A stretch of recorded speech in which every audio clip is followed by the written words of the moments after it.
बिस्मिल्लाहिर्रहमानिर्रहीम। अस्सलाम वालेकुम नाज़रीन। एस्ट्रोलॉजर पामिस्ट एक्सपर्ट सईद उल हसन आपकी खिदमत में हाजिर है।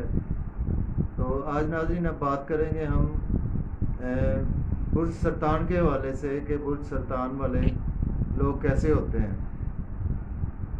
बुर्ज सरतान नाज़रीन, बुर्ज सरतान से जिन लोगों का ताल्लुक़ होता है तो उसमें अगर मर्द हज़रात की बात करें तो मर्द हज़रात बहुत ज़्यादा केयरिंग होते हैं, स्पेशली बच्चों के मामलात में। वो बहुत ज़्यादा बच्चों के मामले में बहुत ज़्यादा केयरिंग होते हैं और बच्चों की बहुत ज़्यादा कह लें कि वो केयर करते हैं, उनकी बहुत ज़्यादा हौसला अफजाई करते हैं बच्चों की, और उनके लिए बहुत ज़्यादा बाज़ार से चीज़ें लेकर आते हैं और उनके बहुत ज़्यादा कपड़ों का ख्याल करते हैं, उनकी सेहत का ख्याल करते हैं।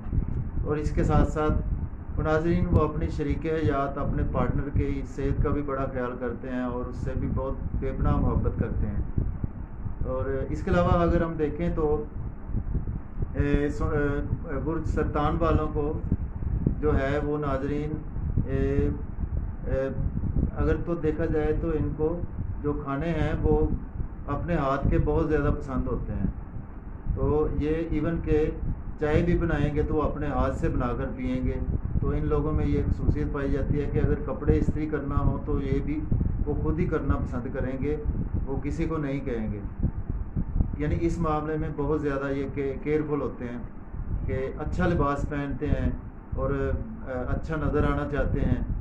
तो इस तरह से नाज़रीन सरतान वाले अफराद, बुर्ज सरतान से जिनका ताल्लुक़ है वो इस तरह के अफराद होते हैं, स्पेशली जो मेल अफराद होते हैं। तो इनमें मोहब्बत का जज्बा बहुत ज़्यादा इमोशनल होते हैं, सेंटिमेंटल होते हैं। तो नाज़रीन आज हमने बात की बुर्ज सरतान के हवाले से जो मर्द हज़रात हैं। तो इंशाल्लाह नए टॉपिक के साथ फिर हाज़िर होंगे। तो नाज़रीन मेरी वीडियो पसंद आए तो इसको लाइक करें, शेयर करें और चैनल को सब्सक्राइब करें। इसी के साथ इजाज़त चाहता हूँ। अल्लाह हाफिज़।